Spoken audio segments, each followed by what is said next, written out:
بسم اللہ الرحمن الرحیم۔ السلام علیکم۔ آپ صلی اللہ علیہ وسلم کی ولادت سے تقریباً 5000 سال قبل اللہ کے جلیل القدر پیغمبر حضرت ابراہیم علیہ السلام نے تعمیر کعبہ کے وقت جو دعا مانگی تھی، اس دعا کی قبولیت کا وقت آ چکا تھا۔ مکہ مکرمہ میں جس سال عام الفیل کا واقعہ پیش آیا، اسی سال اس واقعے کے تقریباً 1.5 ماہ بعد شہر مکہ میں آباد خاندان بنو ہاشم میں آمنہ کے لال یعنی ہمارے پیارے نبی اکرم صلی اللہ علیہ وسلم کی آمد ہوئی۔ موسم بہار کی ایک صبح اس مبارک شہر میں ایسا پھول کھلا جس نے اپنی مہک سے تمام کائنات کو معطر کر دیا۔ ایک ایسے بچے کی ولادت ہوئی جس نے نبوت کی تکمیل کرنی تھی، جس کی ابتدا حضرت آدم علیہ السلام سے ہوئی تھی۔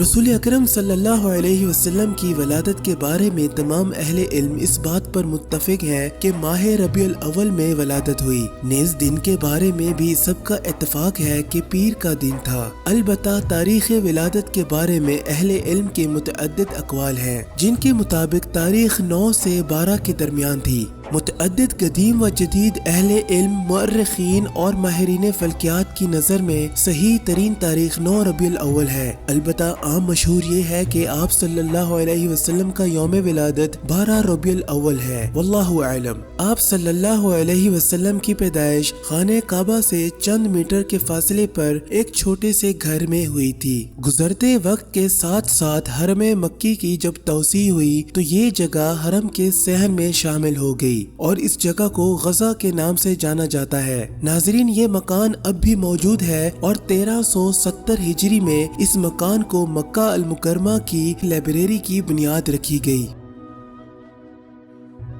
آپ کی ولادت کے موقع پر اللہ کی طرف سے متعدد اشارات و بشارات کا ظہور ہوا۔ مثلاً آپ کی والدہ ماجدہ نے آپ کی ولادت سے چند روز قبل خواب میں بہت بڑی روشنی دیکھی۔ آپ کی ولادت کے موقع پر بہت بڑا نور دیکھا گیا جس سے اطراف و اکناف کی ہر چیز روشن ہو چکی تھی۔ اس کے علاوہ بعض عجیب و غریب حالات و حوادث اور غیر معمولی واقعات بھی پیش آئے۔ مثلاً اس وقت دنیا کی عظیم الشان اور انتہائی طاقتور مملکت یعنی فارس کے سب سے بڑے آتش کدے میں مسلسل 1000 سال سے روشن آگ جس کی وہ پوجا کیا کرتے تھے اچانک سے بجھ گئی۔ کسریٰ شاہ فارس کے عظیم الشان اور فلک بوس محل کی چند برجیاں اچانک ٹوٹ کر نیچے آ گریں اور زمین بوس ہو گئیں۔ یہ سب کچھ در حقیقت اس بات کے غیبی اشارے تھے کہ اس نو مولود کو اللہ عز و جل کی طرف سے جو دین عطا کیا جائے گا وہ بہت جلد مشرق و مغرب میں ہر جگہ چھا جائے گا اور کیسر کسریٰ کی عظیم الشان سلطنتیں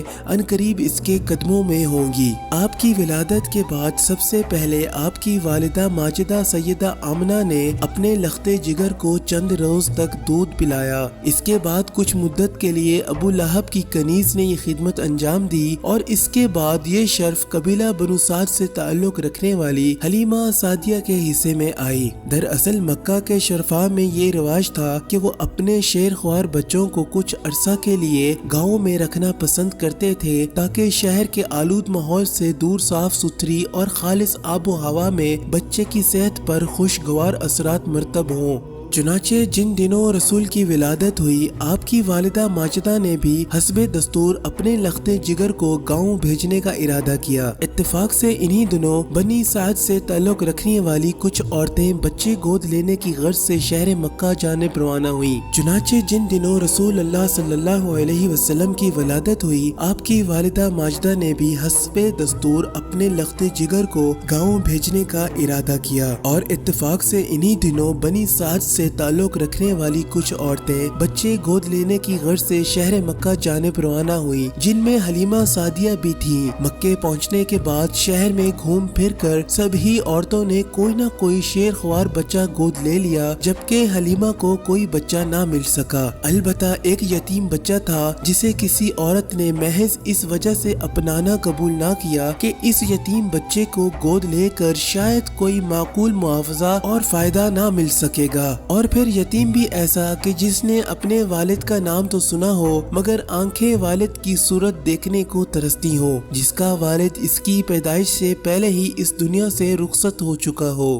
حلیمہ کو چونکہ کوئی بچہ نہ مل سکا، اس لیے سوچا کہ خالی ہاتھ واپس جانے سے بہتر ہے کہ اس یتیم کو ہی قبول کر لیا جائے۔ جس یتیم بچے کو گود لینے پر حلیمہ رنجیدہ اور دل برداشتہ تھیں اور اس چیز کو اپنی ناکامی تصور کر رہی تھیں، انہیں کیا خبر تھی کہ یہ بظاہر تو ناکامی تھی، لیکن ایسی ناکامی پر ہزاروں کامیابیاں قربان ہو جائیں۔ بقول حلیمہ ان کے خود کے شیر خوار بیٹے کو بھی کبھی پیٹ بھر کر دودھ پینا نصیب نہ ہوا تھا، مگر اس وقت جب انہوں نے بنو ہاشم کے اس یتیم کو گود لیا اور پہلی بار اپنا دودھ پلایا تو اس نے خوب سیر ہو کر دودھ پیا اور اس کے بعد دیر تک سوتا رہا، اور تب حلیمہ نے اپنے حقیقی بیٹے کو بھی دودھ پلایا تو پہلی بار اس نے بھی خود پیٹ بھر کر دودھ پیا اور اس کے بعد وہ بھی دیر تک سوتا رہا۔ یہ بات حلیمہ اور ان کے شوہر کے لیے انتہائی حیرت انگیز تھی۔ ان کی ایک بکری اور ایک اونٹنی بھی اس سفر میں ہمراہ تھی، وہ دونوں بھی فاقہ زدہ تھیں اور ان کا دودھ نہ ہونے کے برابر تھا، لیکن اس روز ان دونوں نے بھی خوب زیادہ دودھ دیا۔ حلیمہ اور ان کے شوہر نے اس روز خوب جی بھر کر دودھ پیا۔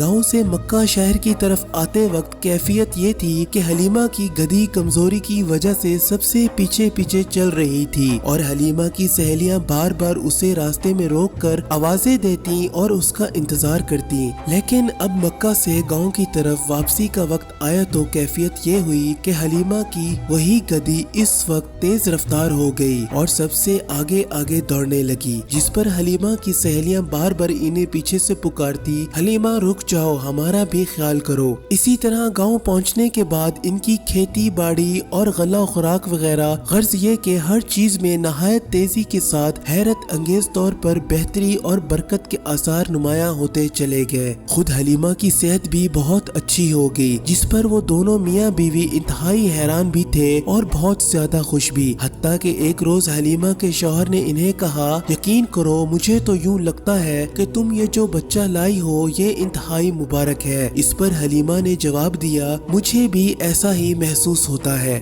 اور یوں حلیمہ سعدیہ اور ان کے افراد خانہ کو اس یتیم کی قدر و قیمت کا مکمل ادراک و احساس ہوا اور وہ اس کی بدولت فیوز و برکات اپنی کھلی آنکھوں سے مشاہدہ کرتے رہے۔ 2 سال دیکھتے ہی دیکھتے گزر گئے۔ حلیمہ کا دل بالکل نہیں چاہتا تھا کہ یہ بچہ ان کی آغوش سے واپس چلا جائے، لیکن مدت رضاعت پوری ہو چکی تھی، لہٰذا آپ کو آپ کی والدہ کے پاس مکہ شہر لے گئی۔ بی بی آمنہ نے اپنے لخت جگر کی اتنی اچھی صحت دیکھی تو انتہائی خوش ہوئی۔ ماں کی یہ خوشی دیکھ کر حلیمہ نے موقع مناسب سمجھا اور ڈرتے ڈرتے کہا، آپ دیکھ رہی ہیں کہ گاؤں کی صاف ستھری فضا میں بچے کی صحت کتنی عمدہ ہو گئی ہے، لیکن اب مجھے یہ فکر ستا رہی ہے کہ کہیں ایسا نہ ہو کہ اب یہاں شہر میں ان کی صحت خراب ہو جائے، اس لیے میں چاہتی ہوں اگر آپ اجازت دیں تو میں بچے کو مزید کچھ عرصہ کے لیے اپنے ہمراہ لے جانا چاہتی ہوں۔ بی بی آمنہ دیکھ ہی چکی تھی کہ بنی سعد میں رہتے ہوئے بچے کی صحت خوب عمدہ ہے اور وہاں کی آب و ہوا اس کو خوب موافق ہے۔ انہوں نے اپنے لخت جگر کے لیے حلیمہ کا جب یہ جذبہ اور پیار بھی دیکھا تو وہ مسکرائیں اور مزید کچھ عرصہ کے لیے بچے کو لے جانے کی اجازت دے دی۔ حلیمہ سعدیہ آپ کی واپسی پر بہت خوش ہوئی اور یوں بنی سعد میں مزید 3 سال آپ صلی اللہ علیہ وسلم کی پرورش ہوئی، لیکن ایک روز نہایت عجیب واقعہ پیش آیا جس کی وجہ سے حلیمہ انتہائی خوف زدہ ہو گئی۔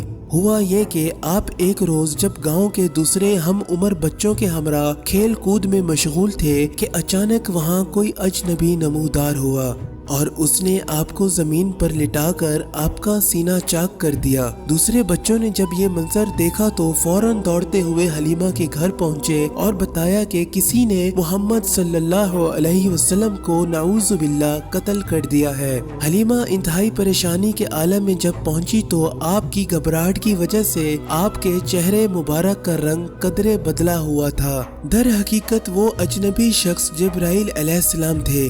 جو اللہ کے حکم سے وہاں آئے تھے، اور انہوں نے آپ کا سینہ چاک کر کے قلب مبارک باہر نکالا اور اس میں سے سیاہ نقطے کی مانند جمے ہوئے خون کا ایک چھوٹا سا ٹکڑا نکال لیا اور فرمایا اس حصے کو دل سے نکال دیا ہے تاکہ شیطان کبھی آپ پر غالب نہ آ سکے۔ پھر آپ صلی اللہ علیہ وسلم کے دل کو سونے کی تشتری میں رکھ کر آب زمزم سے دھویا، اس میں ایمان و حکمت کا جوہر بھرا اور پھر اسے اسی طرح جوڑ کر سینے میں اس مقام پر رکھ دیا۔ دراصل یہ اللہ سبحانہ تعالیٰ کی طرف سے اپنے حبیب کے لیے ایک قسم کا روحانی آپریشن اور سامان عصمت تھا۔ اس حادثہ کی وجہ سے حلیمہ سعدیہ بہت زیادہ گھبرا گئیں اور آپ کی سلامتی کو مد نظر رکھتے ہوئے چند روز بعد آپ کو مکہ شہر میں آپ کی والدہ ماجدہ کے پاس واپس چھوڑ آئیں۔ ناظرین، میری آپ سب سے گزارش ہے کہ کمنٹ باکس میں درود شریف لکھنا مت بھولیے گا۔ اللہم صلی علی سیدنا محمد۔